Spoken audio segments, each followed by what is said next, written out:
Westminster Public Library's 2020 Author Fest. It's put on with the assistance of the Arts Council of New Westminster. I'm Caitlin McRae, one of the librarians at the library here, and this evening we are going to bring you a discussion with three fabulous authors who each illuminate the human condition. The stories might be a little bit of fiction, they might be a little bit of nonfiction, or they might be a mix of both. In our first interview, Chris Koth interviews Joseph Dandurand, a member of the Kwantlen First Nation and multi-talented author, about his new children's book, The Sasquatch, the Fire, and the Cedar Baskets. Following that, I interview Jessica McDiarmid. She tells a powerful story in her book, Highway of Tears, about the story of missing and murdered Indigenous women and girls along BC's infamous Highway 16. This book shows us the importance of giving stories context and reaching as broad an audience as possible. Finally, we close our festival with local New Westminster author Maria Reva about her new collection of linked short stories entitled Good Citizens Need Not Fear. We got the news after we recorded the interview that Maria's novel was nominated as a finalist for the Writers' Trust of Canada Book Prize, which recognizes the best novel or collection of short stories written by a Canadian in the previous year. We are thrilled for Maria for this honor, and we're glad we got a chance to chat with her before she gets super famous. You can find any pertinent links that we discuss during this evening in the description box below the video. Have a look at them. They might be links to author bios or social media handles. You can share the video, you can tell your friends about it, give them the link and get them to watch too. And most of all, we want to hear what you thought of our festival. Even though it's online this year and we can't meet in person to get your feedback, we'd love to know what you thought. So please drop us a line, call us, email us, and let us know what you thought. So let's get right to our first interview with Joseph Dandurand and Chris Koth. So I am pleased to welcome Joseph Dandurand. He is a member of the Kwantlen First Nation located on the Fraser River, where when not raising his three children or writing, he serves as director of the Kwantlen Cultural Center. Joseph is an accomplished poet, playwright, researcher, archaeologist. He received a diploma in performing arts from Algonquin College and studied theater and direction at the University of Ottawa. He has produced several plays for adults and youth, including works as the playwright in residence for the Museum of Civilization in Hull in 1995, and a radio script, St. Mary's, produced by CBC Radio in 1999. He recently served as the 2019 Indigenous Storyteller in Residence for the Vancouver Public Library, and is currently the artistic director of the Vancouver Poetry House. His latest publication is a delightful story called The Sasquatch, the Fire, and the Cedar Baskets. You can see it right here. It's published by Nightwood Editions and beautifully illustrated, I have to say, by Simon Daniel James. Welcome, Joseph. Thank you so much. Yeah, I'm just curious how you got your start in writing, just in terms of your background. Where did it start? The story I always use is when I first went back to college, I was 26, I think, and I wanted to be a stage actor, and so I was going to study theater. And in college, I took a creative writing course, and the first story I wrote was a short story about my grandfather. And at the end of reading it to the class, there was just silence, and it was like, oh, they were listening. And the teacher told me, that's a great story, just keep writing. So I'd always, in the background, was writing stories and poetry, but I was still studying to be an actor. And my third year acting teacher in university told me I should be doing something else because I just wasn't devoted to the craft of acting. But I had been writing, and then graduated university, and then just kept writing, and then realized that doors were opening as a writer, and it's been a journey ever since, and that's close to 30 years now I've been writing. And you've written most of your books, is it 12 or 13 now? Yeah, I lost count. Yeah. Oh boy, how nice to lose count. Originally I self-produced like 3 or 4 chapbooks on my own, and then a book of poetry, and then I was finally published in 1998 I published this book, Looking Yes. into the Eyes of My Forgotten Dreams, published by a friend of mine at Kegadance Press, which is an all-native publishing house. And then from there, started producing and publishing more. But over time, like in the last 5-6 years, it's become much easier as a writer. When I first started writing, you had to always send a self-addressed envelope to be rejected. And now I just get emails, yeah, which are nice because I can just delete them. So I've been publishing and writing. I mean, with COVID, I have absolutely no excuse but to write. And over the past 6-7 months, I've written like 3 manuscripts of poetry, a couple plays, and a couple children's plays. Oh, So keeping quite busy, yeah. You seem to have really gravitated for the most part to poetry, particularly. What is it about poetry and this, the oral tradition of your history that seems to jive with you? Yeah, I think poetry for me is more instant. It's usually when I'm doing a poetry book, I'll like hack out 1 poem a day kind of thing, and then next day another one till the book's finished. But as I'm writing, I'm always in my mind thinking of the next project. So by the end of the book of poetry, I'm like, oh, I'm going to write a children's play next. And so when I first started writing, I thought of myself as a poet and a playwright because that's what I was writing. And then was gifted with the opportunity to be the storyteller in residence at the Vancouver Public Library. Right. And there I realized I had no material for children. And part of the process of the residency was half my time was spent on a writing project. So I wrote a manuscript of short stories for children. And that's where the book, the Sasquatch, the Fire, and the Cedar Basket came out of. And on my first day of arriving at the library, they gave me my ID card, and on it had my name, Joseph A. Dandurand, and my title. And the title they gave me was FN Storyteller. I was like, yeah, that's what I am. I'm an effing storyteller. And they're like, oh no, oh my God, no, we can't call you that. I was like, no, I love it. I'm an effing storyteller. So, yeah. And you're quite prolific in going around and not just publishing, but actually reading your stories, reading your poetry, and so on. Obviously COVID has shut down a lot, but how has it affected you particularly? Well, I've done numerous readings online in the past months, more coming up. When COVID first hit, I was actually working in about 3 different school districts, and I was booked solid, at least 3 or 4 times a week, teaching kids poetry and playwriting. And now slowly beginning doing some of that online now with schools. And with new books coming out, I have different readings to do to promote the book, and been invited to different readings, and actually had one of my older plays was just a staged virtual reading in New York City, which I was supposed to go to in June, but canceled, and it was going to be a live reading. But this one was done online, and it was amazing. It was quite cool because it was neat to hear American accents reading my plays. Yeah, American. Yeah, but busy. Yeah, busy, and yeah, good. Adapted to Zooming, I guess. Well, let's talk about your latest. So the Sasquatch, the Fire, and the Cedar Baskets. The story itself. Where did this particular story come from?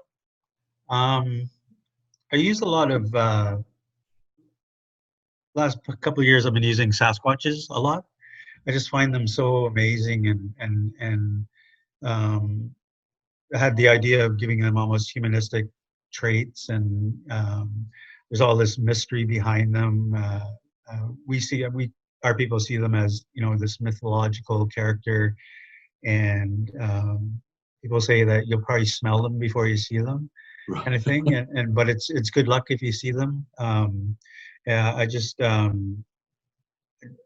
love using them, and they're so not only connected to humans, but also I find their real connection to bears and that. So I use what bears are doing, like they're fishing beside the bears, like you see in the streams, and bears look at them and just think they're just big hairy bears, I guess. But they stand a bit taller, 9 to 10 feet taller. And this story also, um, doing archaeology for 20 years, we never ever found any things that are called wet sites, like with cedar clothing or other things, because they just didn't preserve well. But about 5 or 6 years ago, we found this huge baby basket. It was encased in clay, and that's what preserved it. So we excavated it and we preserved it, and it's now on display in our cultural center here. And then whenever we take something, we excavate something from our archaeological site, we take charcoal samples, and you can do what's called carbon dating. And so we carbon dated the charcoal associated with the basket, and the dates we got back were 800 years old, which to me was amazing for something out of cedar to survive that long. And also, like, 800 years isn't that long ago for our people, you know? And so that was part of the aspect. And one of the best comments I've had, I've done a couple of readings of the book to children and to school groups. And the best comment I had was this little boy saying he loved the story, and his mom said, "Why?" He said, "Well, it had Sasquatches and it had firefighters." I was like, "Oh, right on." Yeah. So stuff like that amazes me. I have to say, I have a 7-year-old and a 5-year-old in my life, and so they, of course, were primary audience number one. And Okay.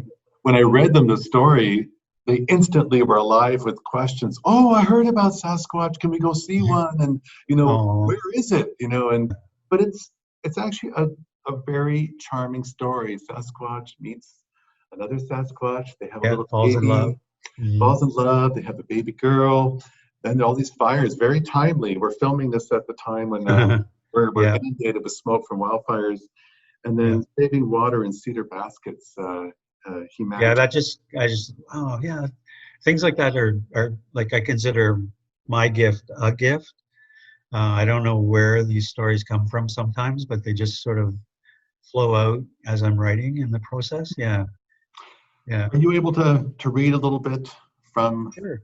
Um, So what has happened in the story is, this family has had to run to the highest part of the mountain in order to escape a forest fire that's happening. And the mother of the family is a master cedar weaver, and she has over the years weaved cedar baskets that they place by cedar trees that when it rains, they fill with rainwater. So every cedar tree in the forest has at least one cedar basket of rainwater, and that's what the man Sasquatch uses to put out the fire. And this is the end of the story. So soon the fire was out, and the forest smoldered in smoke. As the moon came up, the Sasquatch was exhausted. He had saved his family from a great fire. He had used the beautiful baskets of cedar that the lady Sasquatch had made and left by the trees. He woke up the next morning and went up the mountain to find his family. They were resting beneath the last tree of the forest. The young Sasquatch ran to her father and hugged him and kissed him on the cheeks. She grabbed some fresh moss and placed it upon all the burns that he had suffered while fighting the great fire. They stood together and looked down at their home forest, which was now burned to the ground.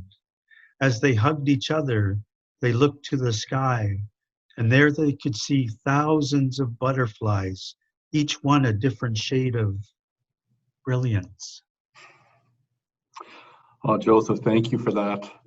Welcome. It's amazing that these stories and these characters from our past can find their way into into something like this particular story. Just a few questions about yourself as a writer. There's been a lot of emphasis lately on labeling and identity. Do you label or call yourself a certain kind of writer? Yeah, I just again, I like being called an effing storyteller. I like that one. No. But I'm always confused because there's like, for us, there's like word of the year or whatever. So now I guess we're called Indigenous and Aboriginal. And what I tell kids and people is that I see myself as a homoch person in our language. Homoch. Homoch. Homoch. Homoch. Yeah. It means human being. And yeah, I like that word. So yeah. And it just, every day thankful that I've been chosen to have this gift of telling stories and writing them down. And it's quite, in one sense, beautiful. And yet, in the other sense, it's terrifying at times, like, what am I doing with 3 Sasquatches? And sorry about that. Yeah, but especially for plays, because I have to be right on there and, in the scene on the stage with, with the characters. And then when the play's over, I'm like, turn on all the lights and, back to reality. It's like, oh yeah, right. You gotta let go. Yeah. But yeah, homoch. Homoch. This is man.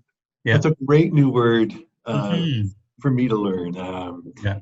And I think our wish is to one day, when all of this is over and we can have people in rooms together again, or even outside together again, to have you in person, for sure, talking about your work and reading your work. Yeah. Joseph Dandurand, thank you so much for making time to be with us. You're most welcome. Thank you for honoring me. Joseph is such a multi-talented writer. It's wonderful to see what he's up to next. Thanks, Chris and Joseph, for that wonderful interview. Next, we go to Jessica McDiarmid and her book, Highway of Tears.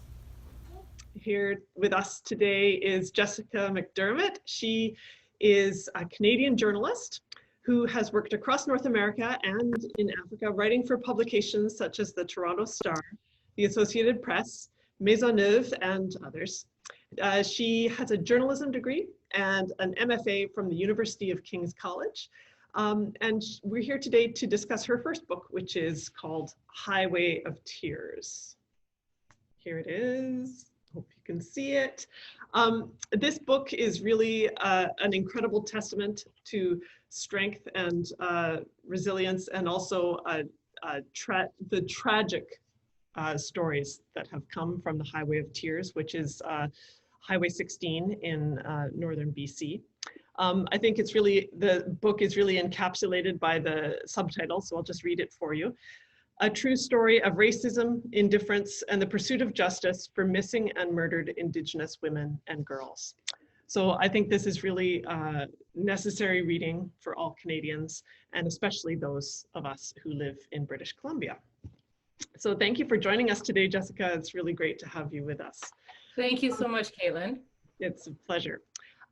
So let's start with a reading from the book, and you can maybe just set it up in context a little bit, what we're going to be hearing. Yeah, so this is a section that takes place in 2006. So this was shortly after, in the fall of 2005, a 22-year-old Tamara Chipman had vanished from Prince Rupert on the western end of the highway. And only a few months later, a 14-year-old in Prince George, BC went missing and was found murdered 8 days later, just outside of Prince George. And so at this time, some people sort of came together and decided to walk the highway. And what started with one person, Florence Nizell, who was going to drive down to Rupert, walk the highway to raise awareness, and it grew to be an enormous event with over 100 people at some sections, and then culminated in a symposium that was discussing what was going on the highway and ways to change it. So this is just a short section at the very beginning of that walk. As the walkers left Prince Rupert, They stopped to lay flowers in the industrial park where Tamara was last seen. They marched on and crossed the causeway connecting Cayenne Island to the mainland. Trudging behind a pilot car driven by Florence's daughter, they continued through the moss-covered cathedral-like forests under the snow-covered peaks of the rugged coastal mountains. They passed Diana Lake and Prudhomme Lake as low-hanging clouds threatened snow and freezing air whipped in their faces before cresting on the second day the Rainbow Summit that overlooks the Skeena River and not far beyond the Tyee Overpass where Alberta Williams was found. Florence Nizelle stopped there for a few minutes as snow began to fall and laid flowers for Alberta. The crowd of about a dozen that had marched out of Prince Rupert dwindled after the first day as the winds rose and snow pelted the north coast and people returned to jobs and families. A core group that included Florence, Betty, Tom and Christine Chipman, Gladys and Bernie continued, walking about 30 kilometers each day before marking their spot at dark and returning the next morning to go on. The distance between Prince Rupert and Terrace is nearly 150 kilometers, the longest stretch on the Highway of Tears with no communities, and in those days, no cell service. Even in 2009, there are only a few spots, 2019, sorry, there are only a few spots with marginal cell coverage. In many places, the highway is wedged between the Skeena River and the railway tracks, the forest-blanketed mountains rising just a few feet beyond the rail ties. Aside from the odd pullout, there is nowhere to go beyond the roadway. Mountains tower in every direction, mist shifting here and there. It is a place of profound beauty, but it is also remote, and minutes would pass with nothing but the sound of rain falling and trees rustling before a vehicle would roar by, occasionally splashing slush and water. Some walkers said that they felt the spirits of the girls and women walking with them. Some felt peace, others anger and sadness. Some found themselves thinking about what had happened to the girls. Were they in the wrong place at the wrong time? Who had picked them up? What had been done to them? How much had it hurt? When they were tired or cold or hungry, the walkers only had to think of what the missing had gone through, to know that their own pain and discomfort was not important. Their mission was what mattered. It's such a beautiful place setting for such a tragic story. You know this place well. This is, you grew up in the area. What's your history with the story? So I guess to start off with, just as somebody who grew up in the area at a time when there were a lot of disappearances going on. There was 2 girls who disappeared from the town where I grew up, Smithers. They were just a few years older than me. So it was something that on the one hand was really close to home because we'd hear about it. It was always used as the example for why we shouldn't hitchhike, though lots of us didn't listen to that. But then at the same time, I think as a white kid, it also was sort of distant. I mean, I remember us talking as young teenagers and saying, well, as long as you're white, then the serial killer won't pick you up. Like, we just sort of took it as accepted that there was a serial killer that was killing Indigenous girls in this area. And it was really, I mean, I think it was just, it was sort of just seen as a fact of life in those communities. It was just what happened, and people didn't get into a big uproar, and people didn't, you know, which is crazy when you think about it, like these tiny towns that have 1 or 2 or 3 girls who have vanished or been murdered, and that's wasn't a big deal. So you've lived with it, the reality of what's happened along this highway for your whole life. What needed to come together before you were able to write this book? Yeah, so I had been thinking about it for a really long time. I mean, I always wrote and you know, sort of decided to be a journalist fairly early on, probably in my mid-teens, and I wanted to write a book about the Highway of Tears. And I mean, at that point, nobody was paying attention to it. So I thought that this would be a great way to raise awareness. And then in my early 20s, I had gone back for a few weeks one summer. I had a few paid weeks of vacation, and I thought that that was enough to do all the research, and I would write the Highway of Tears book. I think I was like 24. And so I did some interviews. I met some people, Gladys and Brenda, who, you know, became a huge part of the book that eventually happened. I met them first during that trip, but I mean, I realized pretty quickly that a few weeks wasn't enough time, and I wasn't I didn't have the skill, I didn't have the ability. I mean, I was really quickly kind of overwhelmed. But it's sort of, I mean, I always followed it. It was always there. And then quite a long time later, I had been working at the Toronto Star, and I was kind of, you know, scratching my head and saying, like, I don't want to be a city reporter forever. Like, what am I, you know, I always wanted to write books. And then King's was just starting a MFA program that is basically totally focused on, you know, supporting you as you begin working on a nonfiction book. And so I enrolled in that and then moved back to Smithers to spend the next 4 or 5 years on this. So you're a person of settler descent. This story is mostly about Indigenous women. How do you feel about your role in telling this story? Approached it as a journalist, so it's almost entirely a third-person narrative, because that, to me, I mean, that's what the story is about. It's about the girls and women, and it's about their families and communities. I was sort of made to put myself in it a couple times, which I think was important, just to say, you know, who I was, my connection to the place, and my role in some of the events as time went on. But I really wanted to take a back seat and just provide sort of a conduit for these stories to come out. And I didn't want to do anything to distract from, you know, the beauty and the power and the tragedy and the resilience of it. And then I think, you know, being a settler, being a white person who, you know, didn't know a lot about what it ended up, you know, the book ended up being about. I thought I did going into it, but I mean, I think like many Canadians, I was incredibly ignorant of the history of this country and some of the ongoing things, you know, and the fact that, like, there's a genocide going on every day in our midst, and we don't really talk about it, don't really do anything about it. When somebody put that name to it, when the National Inquiry put that name to it, most of the conversation was about arguing with it, as opposed to saying, like, let's do something. So I had a ton of learning to do, and yeah, I think we all do. Yeah. The book has been out for a year. What has the reception been like? And has it been surprising to you in any way? Yeah.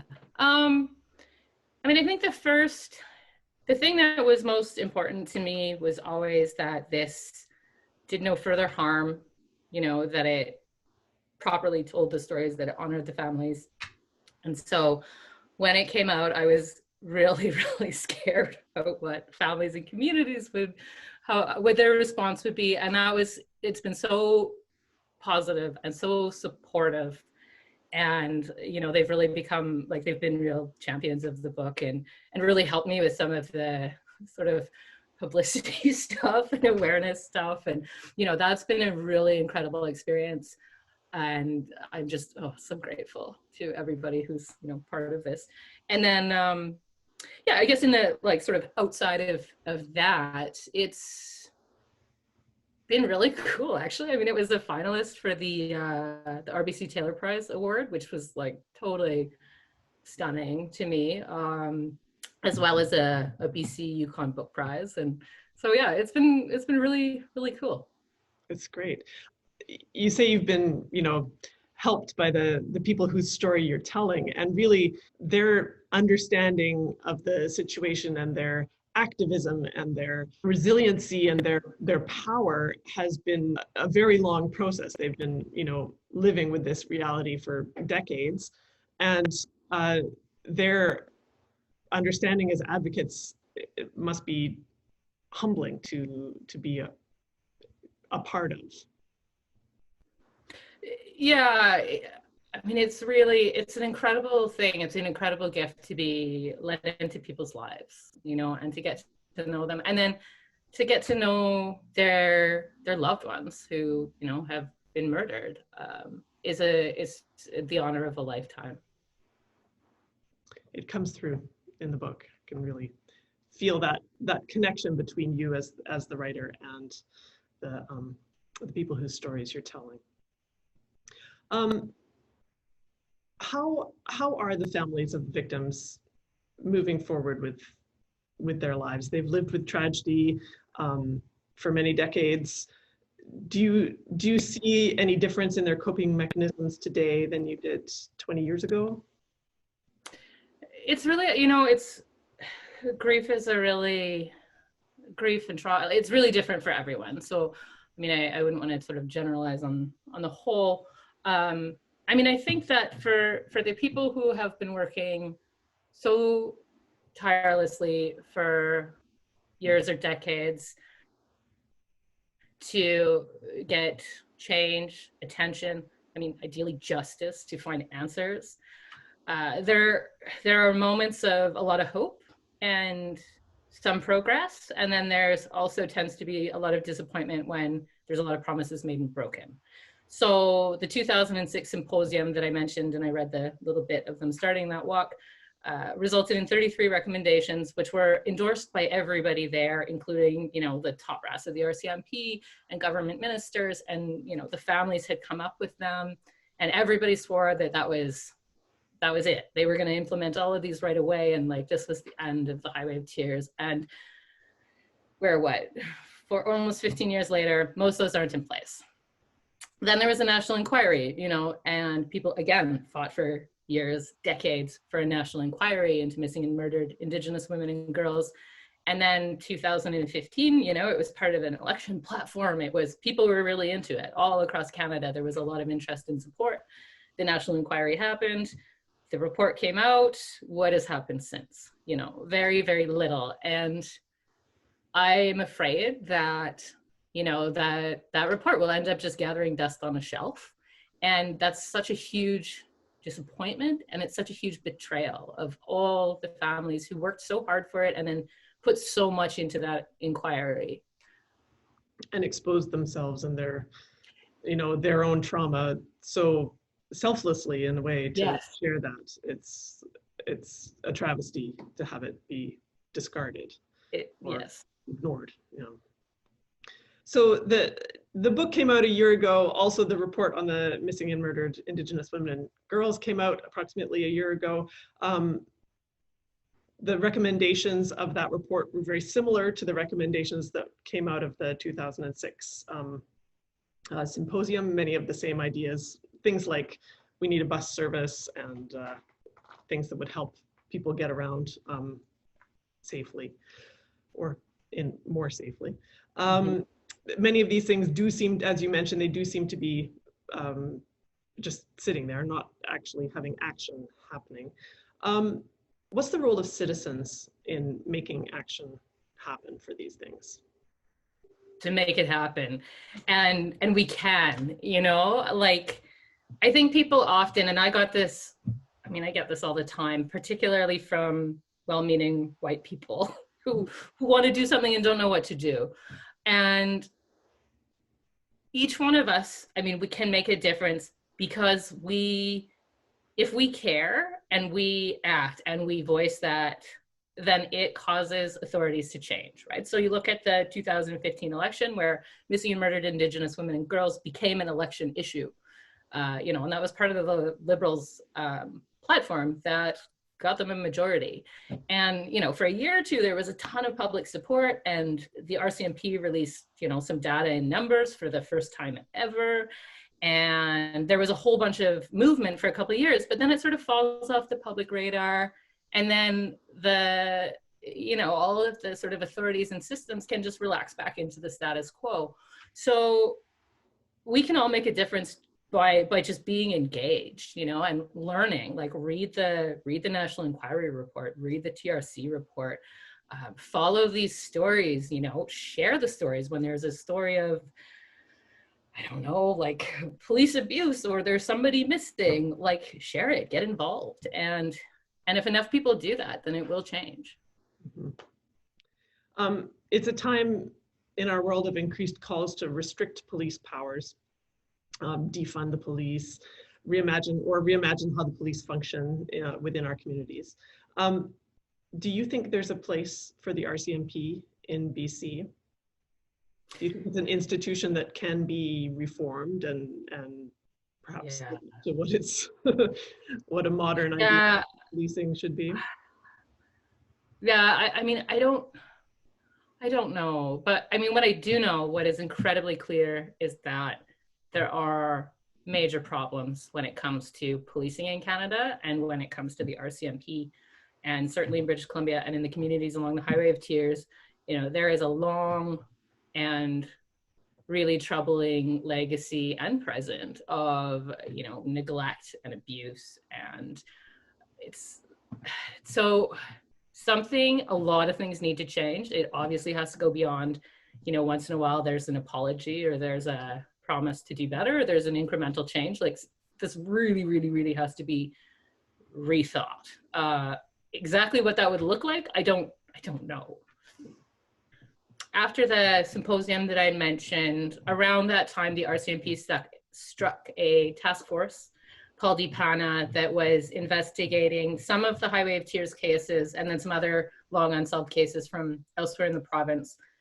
And when that task force was really active, there was a lot of communication back and forth between RCMP investigators and families. Like, the RCMP held, I think it was yearly meetings for a few years where they would bring everybody together and they would update people.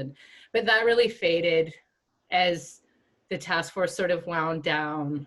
I think a lot of that interaction that had been an improvement for a few years really faded, to the point where like when the task force basically finished, I mean, it's still in existence, but when it went from this big group of 70 investigators reinvestigating everything to a really skeletal sort of couple people in case tips come in, like, families weren't even informed of that. They found out in the Vancouver Sun when the Vancouver Sun filed the Freedom of Information request for the task force budget.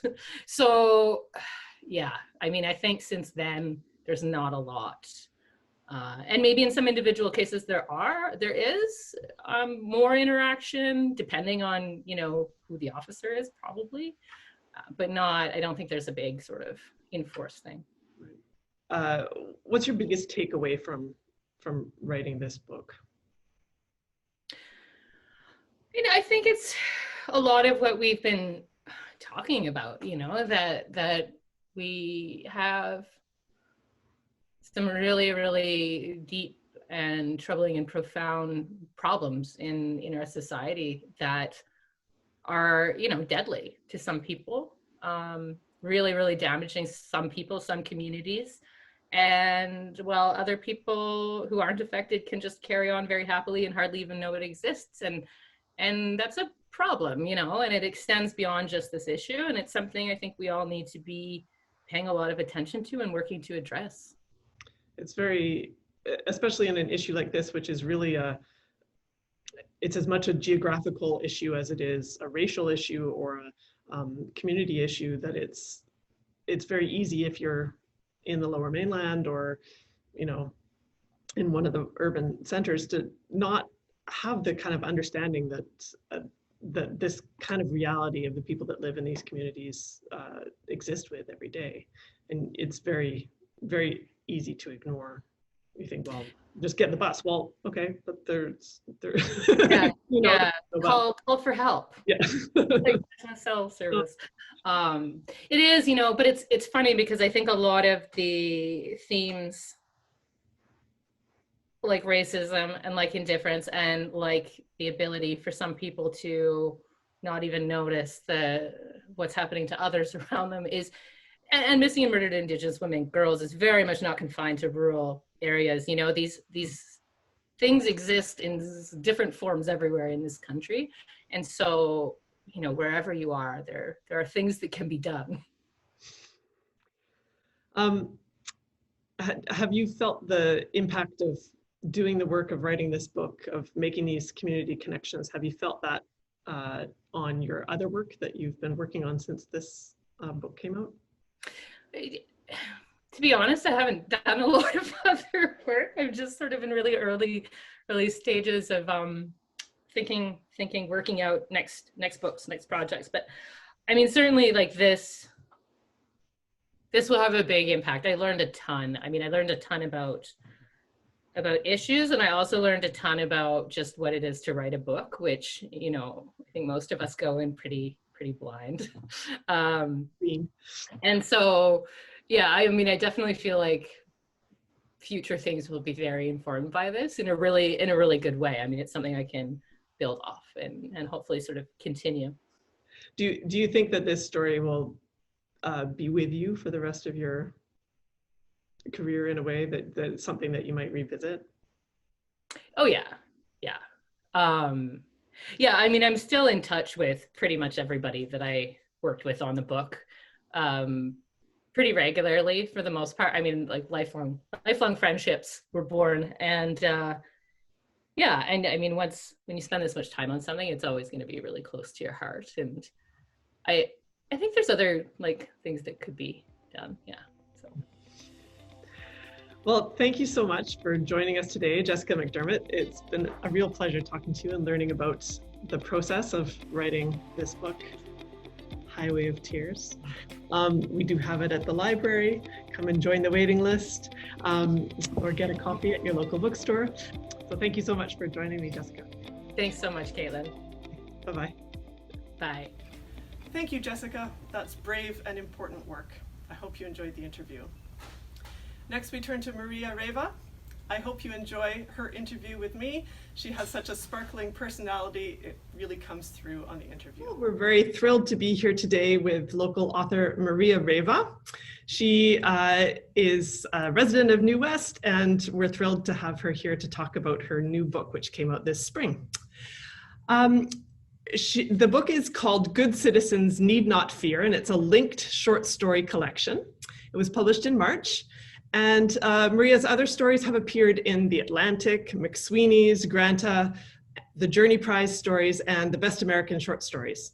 She won the Writers' Trust of Canada RBC Bronwyn Wallace Award in 2018 and a National Magazine Award in 2019. She also works as an opera librettist, collaborating with the Orato Ensemble, the Vancouver International Song Institute, and City Opera of Vancouver.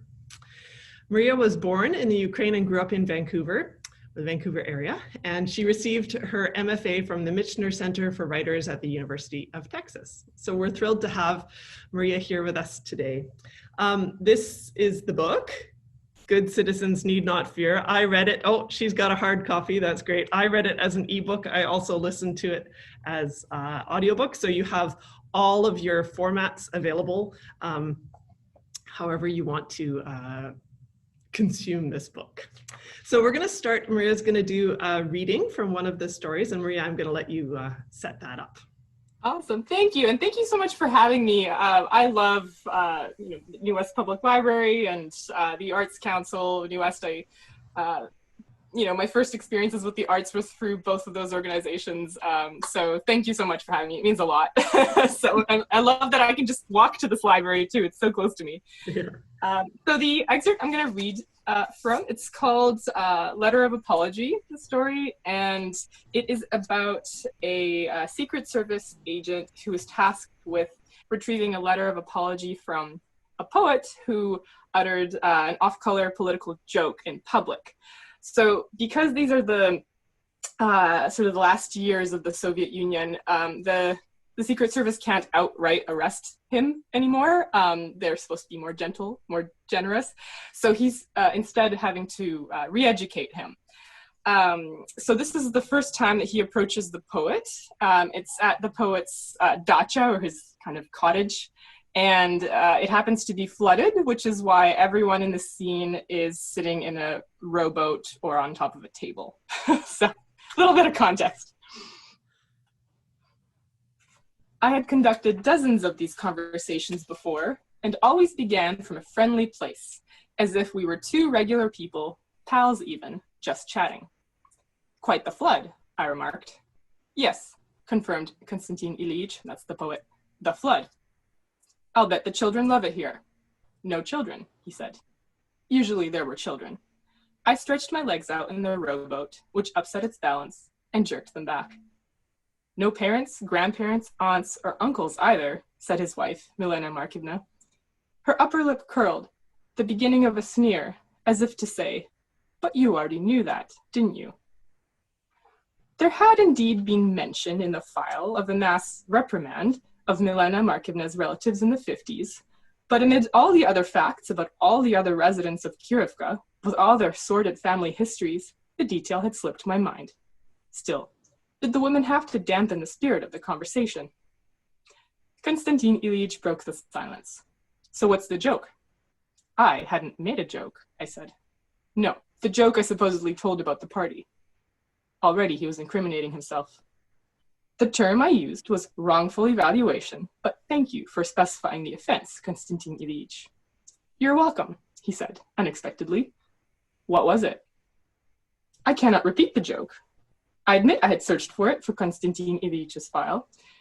I had searched his file for it, but one of the typists had already redacted the words. You can't repeat the joke you're accusing me of telling? Correct. Then, before I could stop myself, perhaps you could repeat the joke, and I'll confirm whether or not it's the one. Konstantin Ilyich narrowed his eyes, but said nothing.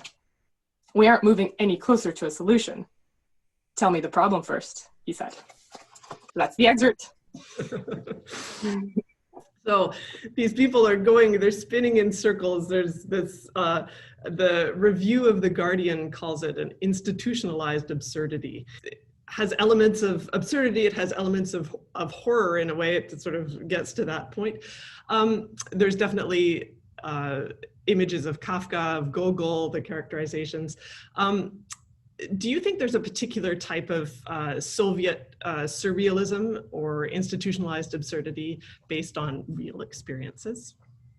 For sure. Actually, how this story collection began was from a conversation I had with my parents. It was just one of those random conversations about our past, and my parents mentioned that the building that I grew up in Ukraine, its first winter, the heating didn't turn on. And when my father went to the municipality and asked about this heating, they said, well, there's no such building. We can't find the address, so we can't help you. So he had to go on this bureaucratic goose chase to prove that our building existed. And when I heard that, I thought, my gosh, I mean, that's so ripe for a story. So that's how Novostroika came about, the first in this collection. And then I started wondering, what are the other tenants in this building doing at this very turbulent time? So that's, yeah, for sure. That sort of surrealism, absurdity, it came from real experience. It's just the way we lived our life, really. Right. And do you find now that it influences your writing further than this book? Is it something that is a constant thread in your work? I think, yes. I think, so when I first started writing this, I thought I was writing about this time capsule, really, and that it wasn't exactly relevant. It was only interesting to me at the time. That's how I felt. And that these things wouldn't necessarily repeat, that we wouldn't see this kind of double speak again anytime soon. And suddenly we are seeing it, in the States and in other places where we have alternate facts and such. So of course that's influencing me in how I view the world, like the lens I take for my future projects, for sure. So you were born in the Ukraine and you lived there before you moved to Canada as a child. And the apartment building where you lived in is, so the structure of the book, I think I didn't say at the beginning, the structure of the linked stories is about all the characters that live in this one, does it exist, apartment building, 1933 Ivansk, and the different tenants. So this book, as you mentioned, has elements of, it's absurd, but it has elements of truth in it as well. What's your process for writing fiction, and are there elements of, when there's elements of autobiography in it? Mm-hmm. Well, this first story, it was pretty autobiographical, I would say. The other stories, some of them have little nubs of autobiography in there. I would start with some little tidbit that I had heard from my family. But then it would grow into something completely different because I had, there were already all these other characters that I wanted to meet again, who were living in this building. So it was really a mixture of both. Another example is in the story, The Ermine Coat. So that was inspired by my parents making fur coats for the black market in those times. chemist and an engineer, right? Whose jobs weren't paying them anymore. So then they were sewing coats. So it's it was a very strange situation for sure. Do you feel a sense of responsibility for how you use those elements of truth? Well, I think luckily because I am writing in the fiction genre, I think I can kind of escape that responsibility because, I mean, I can change the names, the genders, everything, the locations, so I can really make it my own. And I think that's why I love writing fiction so much. Right. If I were trying to write a memoir, I would definitely feel that weight, for sure. It would be a different kind of challenge, yeah. Great. The characters in the book are so vivid. They really sprang to life for me. But some of them, we only meet them for a very short period of time. And these are, some of them come back in the different stories, but some of them don't. How do you decide as a writer, what to focus on in your characterizations when you only have such a brief window to make the character come alive? I think it's the structure of a story, of a short story, that really demands that kind of that vividness of the characters, because you only have so much room in a story, right? So you can't have that many details or plot lines or characters who don't do enough, right? So everything has to pull its weight in the story. So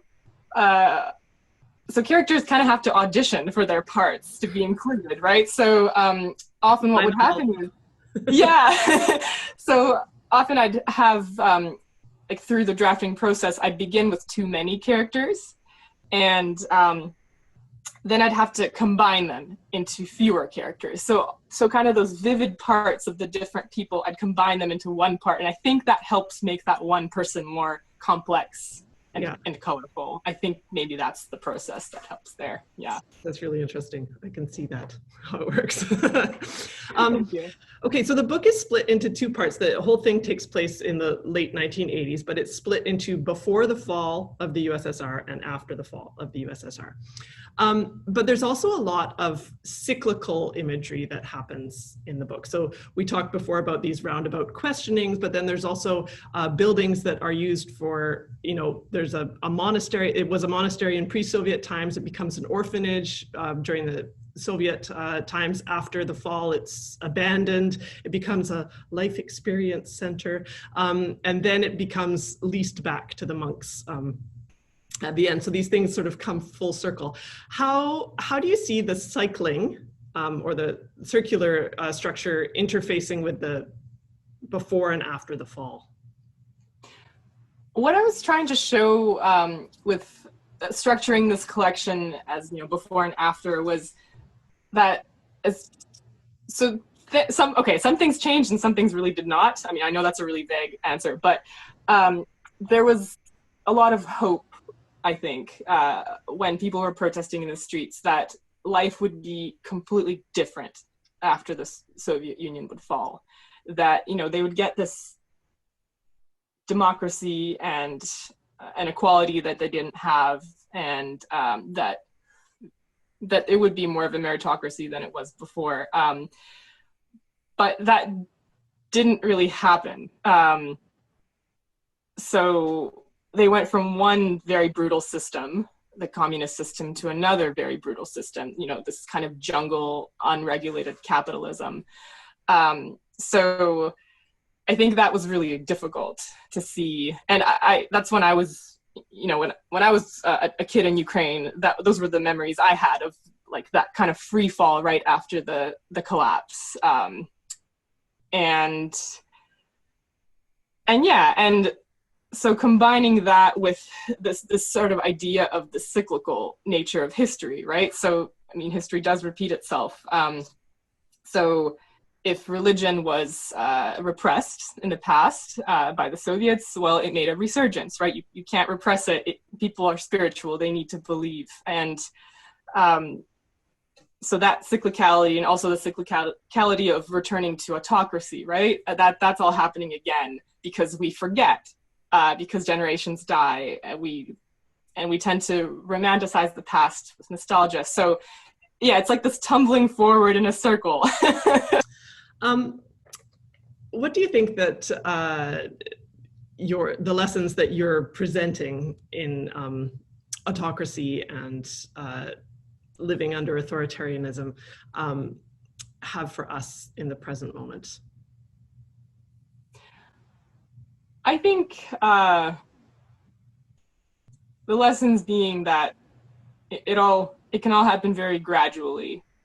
This slide of our rights and how much we're being watched as well by the authorities. It's all I think it could be a pretty gradual process, and it doesn't have to be a revolution. It can be just this slow dismantling of our rights. Sorry, that's a really dark answer. but we do have history to look at for lessons, so that we can fight against it. We can resist. Your writing's been described as being very politically astute. Did the role of political commentator, was that something that you envisioned for yourself? I think at the time, no. I think I was just interested in that particular time period and how people lived and survived. I was interested in specific people and characters. And but now that, we're seeing those patterns repeating, like the, dismantling of the media, things like that. Unfortunately, I think this book has become more timely. And so yeah, to answer your question, it wasn't really my goal at the beginning, but it kind of became incidentally the outcome, I think, as a political commentary. I do, however, get really annoyed when people wear hammer and sickle shirts, ironically or not, because, a lot of people, of course, died in the Soviet Union. And so I find it kind of terrible. It's like wearing a swastika. No one does that, ironically, I hope. So if I can get one fewer person to not wear a hammer and sickle shirt, and not romanticize the Soviet Union or see it in an ironic way, I think I've done my job. Yeah, that's right. I have a goal.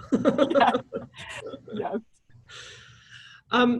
So this book came out on March 10th, which we know was like right at the moment when everything shut down. How has it been for you to have your debut book come out at this time? It must be completely different than how you imagined. Yeah, I guess talk about landing in style, I guess, in the middle of a pandemic. But people always told me that publishing a book, it's a real surreal experience. It won't be what you expect, but I don't think they meant that. I don't think they meant that. So it's been a good exercise in quashing any expectations that I had, that I might have let myself have. And I really do try to have no expectations in any part of my writing. Well, my only expectation is that I try to do the best work I can. But what happens to it after it's published, I really try not to think about that or fantasize. It's hard sometimes, but I try to have no expectations. But then, I found myself having I had hopes, but then the pandemic happened and everything I thought I understood just completely got obliterated. And, and my book tour was canceled, and I thought I was going to get to engage with readers face to face. And of course, I haven't, but it's also brought these new things I was not expecting, like new good things, like, people have been writing to me about the book, which has been so heartwarming. And I've also heard that indie bookstores are selling more books than they had before, at least online. So people are, will have time, maybe. People have time to read. So that's been great. But yeah, surreal is definitely the word. Yeah. You've had some pretty heady endorsements for your work from people like Margaret Atwood and Miriam Taves, Anthony Doerr, and Jan Martel. Does that feel like excitement to you or pressure? So it's both. Luckily, it's more excitement because some writing advice I got was before your first book comes out, have as much of your second book written as you can.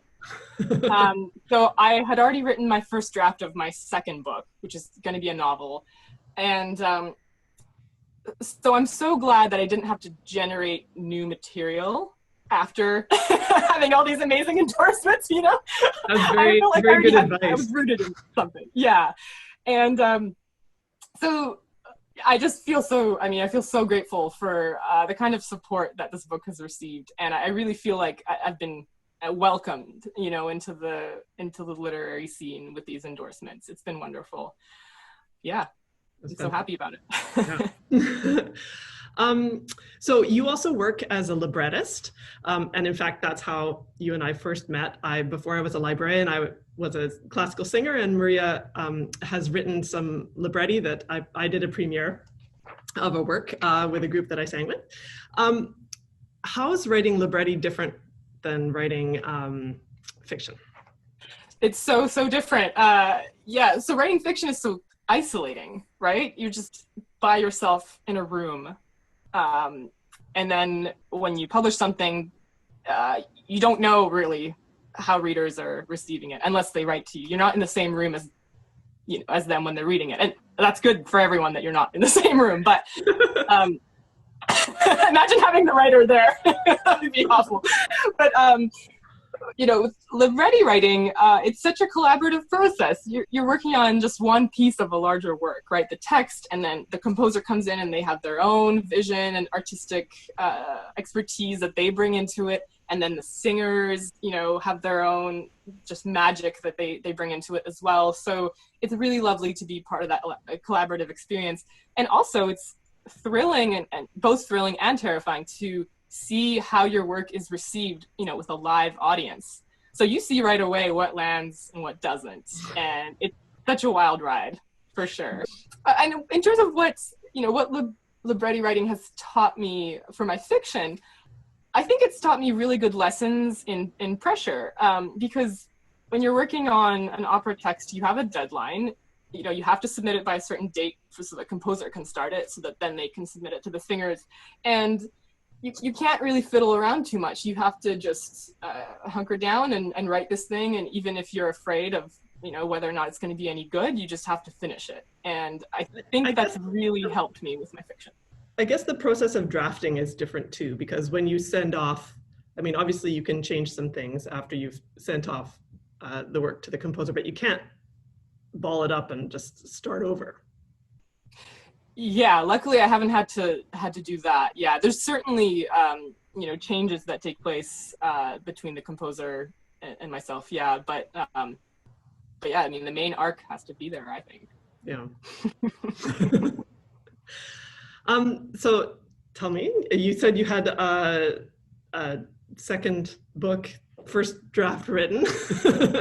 What's coming up for you in the next year? Yeah, so it's a novel, and part of it is set in Ukraine, part of it is set in Texas. At least right now it is. I don't know if any of that will stay in further drafts, but yeah, it's been a very interesting process, different from writing stories for sure. I kind of feel like a container has been lifted off of my brain in a way. I feel like I have a lot more space, and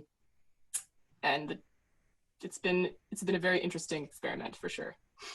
Well, we're very excited. I was so thrilled to read this book. I'm going to show everyone the picture again, what the cover looks like. There we go. So you can look for it at the library, or you probably need to place a hold on it because several people have holds on it.